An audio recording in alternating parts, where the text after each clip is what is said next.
Hi, this is Ian Carey, and you're on with Evo and RST. Good morning from London, Mr. Ian Carey. How are you? Hi, good. How are you? Very well, thanks. Now, you will be taken to the decks at Matter on Saturday. What can we expect from your set? Well, of course, I'm going to play some of my own productions and some of my big songs, and I got a lot of new stuff that I've been picking up here and there that I want to drop. I've been in the studio all September, so it's been a while since I played out because I took off. I've just been working on the album, so it's going to be nice to get back in the clubs again, and I'm looking forward to that. Great, so definitely going to be on with some new artillery.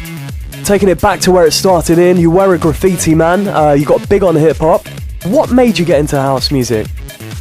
I was working at a record store selling hip-hop records, and there's a pretty big house section there as well. And I started, in my spare time having to listen. I really liked what I heard, and there was a lot of really good stuff coming out about that time. It was about the mid-90s, and hip-hop was starting to change. It was coming out of the underground and becoming a bit more mainstream and more materialistic, and the whole scene was changing, and I found something that was really interesting in house music and dance music, and it really stuck since then.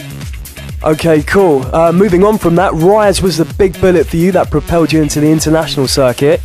How did that track form? That was actually my first completed record, so I was really lucky to have, like a decent club hit for my first record. It was something I wrote with my partner at that time. His name was Jason Papillon, and we got a local girl, Michelle Schellers, from Baltimore. I was living in Baltimore, Maryland, in the States at that time. We got her in the studio to sing it, and there was a little bit of magic, going on. It turned out really well, and it was well received around the world. Indeed it was, indeed it was. Ian, you're most famed for your funkier productions, yet your new single, Get Shaky, takes more of an electro house route. Was this to follow with the times, and do you think the funkier side of house has seen its day? I don't think funky house has seen its day, no, not at all. I actually see it kind of coming back more and more. I really love that sound. The thing is, now I'm trying to do like a lot of different styles. And I tried the electro thing. Worked really well for Get Shaky. I mean, it's been a hit all around the world, and I'm working on a lot of different styles within dance music. So I don't want to just keep myself in one box. Completely understood. Your catalogue spans hundreds of mixes. Is there anyone you would like to work with in the studio that you haven't done so already?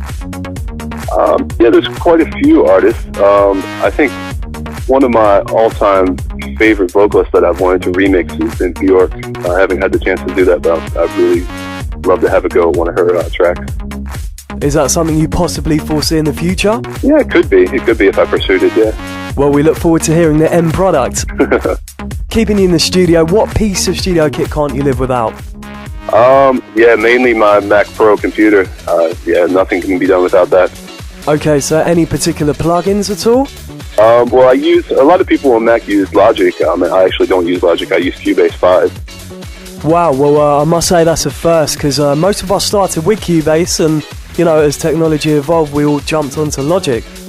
Yeah, well, the new version of Cubase is very good, and it's equally competitive with Logic. I tried Logic, but I don't really, didn't like it that much, so I've stayed on Cubase, and I probably won't switch. Wow, again, very surprising to hear. Now, do you use any modules on top of that, or any hardware?